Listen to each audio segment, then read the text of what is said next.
My name is Subhas Tiwari. I am chemistry lecturer. I am going to explain about dehydration of alcohol. Dehydration of alcohol takes place in the presence of the acid. So this is known as acid catalyzed dehydration reaction. तो dehydration का meaning क्या होता है? Dehydration का meaning होता है removal of water. If a removal of water take place from any substance, this is known as dehydration. तो alcohol का डिहाइड्रेशन कैसे होता है, ठीक है, उसका मैकेनिज्म मैं एक्सप्लेन करूँगा. और डिहाइड्रेशन जब होगा तो उसमें कौन सा प्रोडक्ट बनता है. वैसे प्रोडक्ट इसमें एल्कीन बनता है, ठीक है. तो ये डिपेंड करता है स्ट्रक्चर कौन सा ले रहे हैं, उस स्ट्रक्चर के अकॉर्डिंग कौन सा प्रोडक्ट बनेगा, कौन सा एल्कीन बनेगा इसमें. तो लेट मी टेक एग्जांपल. जैसे कार्बन इट है containing OH group, this H. For dehydration it is required OH and H. तो OH और H ये दोनों रिमूव होंगे H2O फॉर्म में, बैलेंस इन दोनों की फ्री हो जाएगी और ये दोनों मिलकर क्या बना देंगे, डबल बॉन्ड बनाएंगे.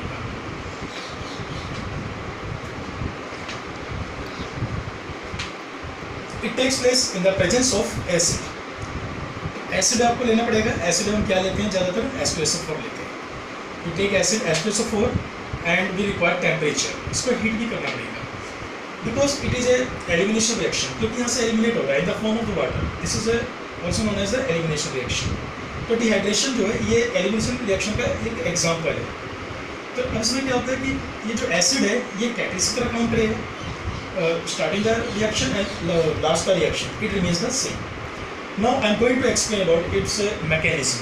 अब इसमें एसिड का क्या रोल होता है और ये एल्कीन बनता कैसे है, ये सारी चीज़ मैं मैकेनिज्म समझाने जा रहा हूँ. एक्चुअली इसका मैकेनिज्म जो होता है वो 3 स्टेप में होता है. फर्स्ट स्टेप में क्या होगा, protonation of alcohol. Second step में फॉर्मेशन ऑफ कार्बोकेटाइन. और थर्ड स्टेप में क्या होता है, deprotonation of carbocations. I am going to mention. It involves 3 step, protonation of alcohol and formation of carbocations, and third is deprotonation of carbocations. How does it take place? I am going to explain every step.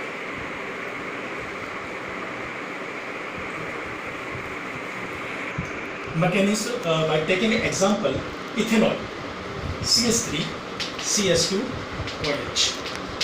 I will take example of this. What happens here in this reaction? First step, protonation of alcohol. For protonation, it is required H plus. From where do we get H plus? We get H plus from H2SO4. I have already explained you. It is this reaction takes place in presence of concentrated acid. We require H plus because H2SO4 dissociate into H plus and HSO4. This H plus is taken by alcohol. Alcohol is taken CH3 since 4 containing the lone pair. H plus deficient of electron, it acts like the electrophile. तो इसलिए क्या करेगा, इसका attraction किस तरफ होगा, its attraction takes place where the electron density is maximum. Electron density maximum at the oxygen. So it will make a coordinate bond and form CH3 CH2 OH. Here it carries positive charge. Why? Because since it is a totally neutral, अगर any neutral species make coordinate bond using its lone pair electron, then it carries the positive charge. But oxygen cannot tolerate positive charge for longer time. It will try to break the bond because it can make maximum 2 bond. यहाँ 3 bond है, एक bond break करने की कोशिश करेगा, यहाँ ये वाला बॉन्ड ब्रेक नहीं करेगा. अगर इसमें से कोई बॉन्ड ब्रेक करेगा तो रिएक्शन बैकवर्ड चला जाएगा, फिर दोबारा अल्कोहल बन जाएगा. But we have required to proceed the reaction. So it will break the bond from carbon. Carbon से bond को break करेगा. Since oxygen is more electronegative than carbon, so it will abstract the both electrons. The electron which are taking in a bond formation, ये दोनों electrons को अपनी तरफ attract करेगा. इसको इस तरह से दिखा रहे हैं. And यहाँ से फिर second step है formation of carbocations. And writing it again. C करके और ये electron oxygen के ऊपर जाएगा और ये क्या बनेगा, CH3 CH2 plus formation of carbocations. Is it right? Now, third step is deprotonation. Deprotonation. How does deprotonation take place? यहाँ पर क्या होगा, CH3, मैं इसको इस तरह लिख रहा हूँ, CH3 और H लिख रहा हूँ, और यहाँ पर CH2 plus. What happens here? The because this is the main function group carbon having the positive charge. इसके साथ वाला जो कार्बन होगा it remove it's H plus, ये H प्लस रिमूव करेगा और इसके इलेक्ट्रॉन्स को अपने पास एब्स्ट्रैक्ट कर लेगा ये, then it will form like this minus, it forms plus. तो इन्होंने ये दोनों इलेक्ट्रॉन अपने ऊपर ले लिया और मतलब एब्स्ट्रैक्ट कर लिया, यहाँ पर नेगेटिव आ गया है और नेगेटिव प्लस मिल करके मतलब ये क्या बनाएंगे, एल्कीन बनाएंगे, CH2 double bond CH2। In this way alkene formation alkene take place. तो यहाँ पर एल्कीन बन गया। यहाँ पर कौन सा कॉन्सेप्ट अप्लाई होता है, यहाँ पर जो कॉन्सेप्ट अप्लाई हो रहा है hyper conjugation effect. Hyper conjugation effect में आपने पढ़ा होगा, अगर किसी कार्बन पर पॉजिटिव चार्ज होता है, sp2 हाइब्रिडाइज कार्बन होगा, उससे जस्ट कार्बन जो होता है वो अल्फा कार्बन कहलाएगा और उसमें अल्फा हाइड्रोजन होना जरूरी है।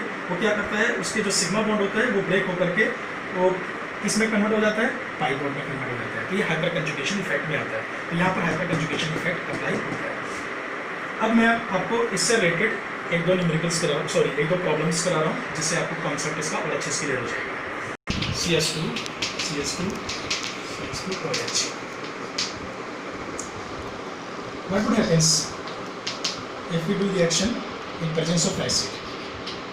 If we heat this butanol in presence of acid, what product will be formed? तो यहाँ पर कौन सा प्रोडक्ट बनेगा? We know that अभी हमने क्या पढ़ा था, क्या होता है इसमें, पहले प्रोटोनेशन होगा, H प्लस यहाँ पर जुड़ेगा और यहाँ से H2 बन के बाहर हो जाएगा। जब H2 बन के बाहर होगा तो यहाँ पर क्या डेवलप होगा, पॉजिटिव। ये पॉजिटिव डेवलप होता है फॉर्मेशन ऑफ कार्बोकेटायंस। इसमें क्या होता है कि ये इससे अगर जस्ट साथ वाला कार्बन सेकेंडरी कार्बन है, ये वाला कौन सा कार्बन है, प्राइमरी कार्बन है, ये है secondary carbon.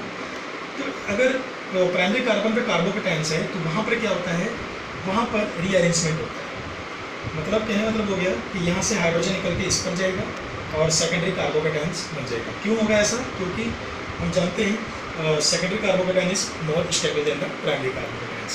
We have already studied stability of carbocations. Tertiary carbocation is more stable than the secondary carbocations, this is more stable than the primary कार्बोकेटायंस।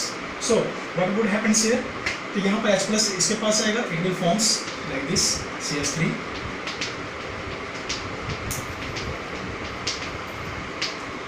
H, it will develop positive charge, break here, it will form CH3 CH2 CH2 CH2 plus. Here rearrangement take place, यहाँ से hydrogen निकलेगा, यहाँ hydrogen H minus यहाँ निकल के इसकी तरफ जाएगा और यहाँ पर क्या बन जाएगा, secondary carbocations CH3 CH2 CH2 plus sorry CH plus CH यहाँ हो जाएगा 3 secondary carbocations. Now it will take hyperconjugation effect. तो यहाँ पर डिप्रोटोनेशन होगा। डिप्रोटोनेशन अब कहाँ से होना चाहिए, यहाँ से होना चाहिए, यहाँ से होना चाहिए। तो यहाँ पर सेडजर रूल अप्लाई होगा। According to Saytzeff rule stable alkene is formation take place which is more alkylated. तो अगर यहाँ पर बॉन्ड बनाते हैं तो एल्काइलेटेड ज़्यादा होगा कि यहाँ बॉन्ड बनाने पे ज़्यादा होगा। अगर यहाँ बॉन्ड बनाएंगे तो ये बनेगा CH3 CH2 CH double bond CH2। अगर यहाँ बॉन्ड बनाएंगे तो CH3 CH double bond CH CH3 double bond यहाँ बनाएंगे तो ये ज़्यादा एल्काइलेटेड है, यहाँ एल्काइलेटेड ज़्यादा है, ठीक है, और ये कम एल्काइलेटेड है। यहाँ पर जो है एल्काइन नहीं है, बस केवल यहाँ पर डबल बॉन्ड है।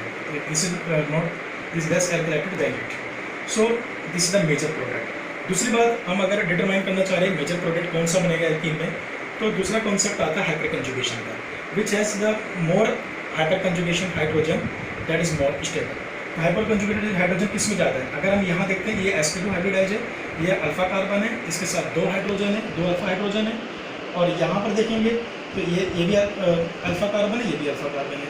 तो यहाँ पर 3 हाइड्रोजन है, यहाँ पर 3 हाइड्रोजन है, तो 3 और 3 6। यहाँ total hydrogen hyper conjugation hydrogen कितने हैं, यहाँ पर 6 है, यहाँ पर हाइपर कंजुगेशन और हाइड्रोजन कितने हैं, 2 हैं। तो this is a more stable, so the major product will be this. तो इस प्रकार का जो रीअरेंजमेंट होता है इसको बोलते हैं वागनर नियरविन रीअरेंजमेंट। ठीक है, तो यहाँ पर 2 तरह का कॉन्सेप्ट अप्लाई हुआ, एक हाइपर कंजुगेशन, दूसरा वागनर नियरविन रीअरेंजमेंट। तो ये 2 कॉन्सेप्ट क्लियर है, तो आप जो है डिहाइड्रेशन का अल्कोहल ईजिली कर सकते हैं।